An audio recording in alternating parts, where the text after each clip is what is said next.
Hello hi, मी संध्या कुलकर्णी. आता पावसाळ्याचे दिवस आहे, पाऊस भरपूर पडतोय आणि उपवासाचे विशेष म्हणजे उपवासाचे दिवस आहे. बसल्या बसल्या काहीतरी तोंडात टाकायला पाहिजे. चहासोबत तर पाहिजेच पाहिजे. पण मी चहासोबत नाही, पण असं बसल्या बसल्या खाण्यासाठी काहीतरी द्यावं म्हणून म्हटलं आता उपवासाचे दिवस आहे आणि मुलांनाही आवडणारं, आपल्यालाही आवडणारं आणि टाइमपास म्हणून टी व्ही बघत जरी तुम्ही खाल्ले तरी चालतील असे मी खाऱ्या शेंगदाण्याची आता तुम्हाला रेसिपी दाखवणार आहे. आपण बाहेरचे घेतले ना ते मोठे असतात. आता हे मी घरगुतीच घेतलेले, मी खास त्याच्यासाठी म्हणून शेंगदाणे आणलेले, घरात होते मी तेच वापरते. ते मोठे आणि छान लाल असतात. आता म्हटलं जाऊ दे, घरातले दाखवावे तुम्हाला. खारे शेंगदाणे ते लोक कसे करतात हे तुम्हाला दाखवायचे मला. तर आता हे खारे शेंगदाणे करायचे. चला आता करू आपण खारे शेंगदाणे.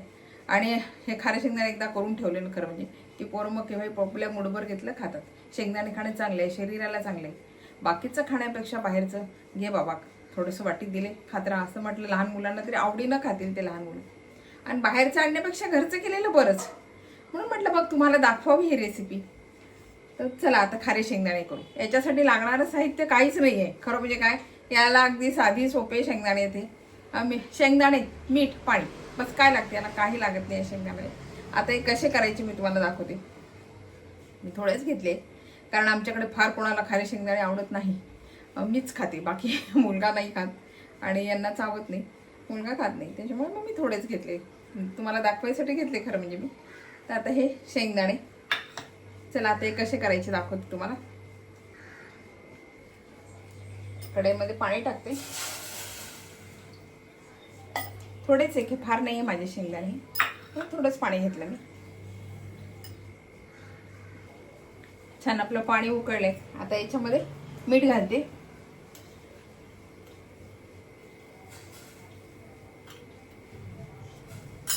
आणि हे शेंगदाणे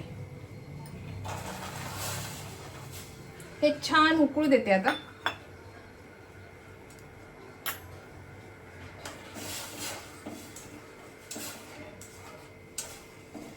पूर्ण शिजू नाही द्यायचे ते, थोडेसे जरा त्याच्यामध्ये मुरलं पाहिजे मीठ, असे करायचे फक्त. आता हे छान उकळत आहे आणि हे बघा आता हे छान उकळून राहिलं.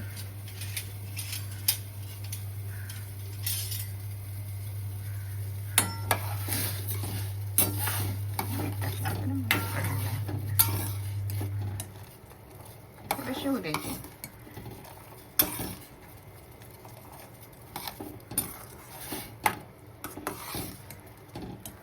याच्यावर सुरकुते पडल्या ना की झाले समजायचं शेंगदाणे.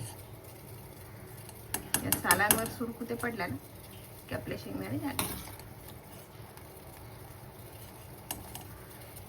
काही याच्यावर पडल्यात बघा, सुरकुते पडल्यात, झाले आपले शेंगदाणे. आणि हे शेंगदाणे आता सगळे काढून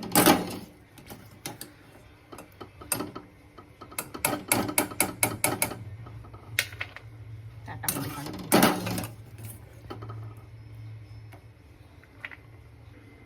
हे बघा हे सगळे ताटात काढून घेतले. छान आता हे सुकू देते. कॉटनच्या याच्यावर छान सुकू द्यायची. पटकन सुकतात ते, खायला काही फार वेळ नाही लागत.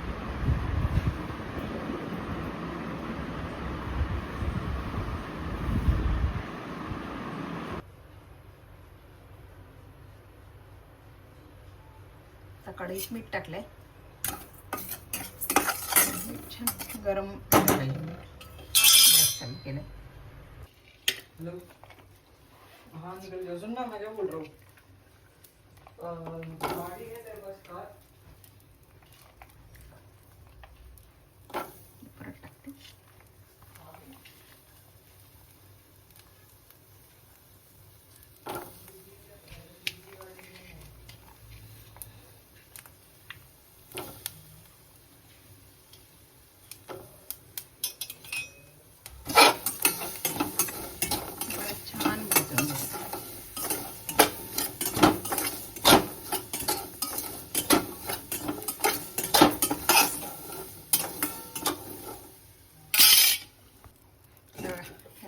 काढून घेते. हे बघा आपले हे शेंगदाणे तयार आहे.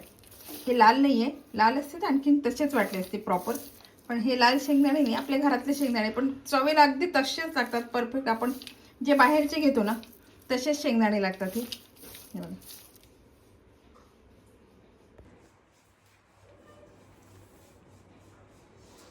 बघा हे खाऱ्या शेंगदाण्याची रेसिपी तुम्हाला कशी वाटली, आवडली का? आवडली असेल तर लाईक करा, शेअर करा आणि सबस्क्राईब करा. आता खरं सांगू का, आता पावसाळ्याचे दिवस आहेत, गरम गरम शेंगदाणे केले, आपल्या मुलांना खायला दिले, खूप उत्तम. आणि शिवाय उपासाला तर फारच छान. जे आपण बऱ्याच उपासाला तिखट मीठ खात नाही तर ठीक आहे, पण जेव्हा आपण तिखट मीठ उपासाला खातो तर ते उपासाला करायला काही हरकत नाही, करून ठेवायचे आपले. वाटीत घेतले, खाल्ले, आपले थोडंसं पोटाला आधार होतो. बाकीचं होईच तर शेंगदाणे खाऊन घेतले आपले. आणि हेल्दी आहे शिवाय, की असं काही नाही की हे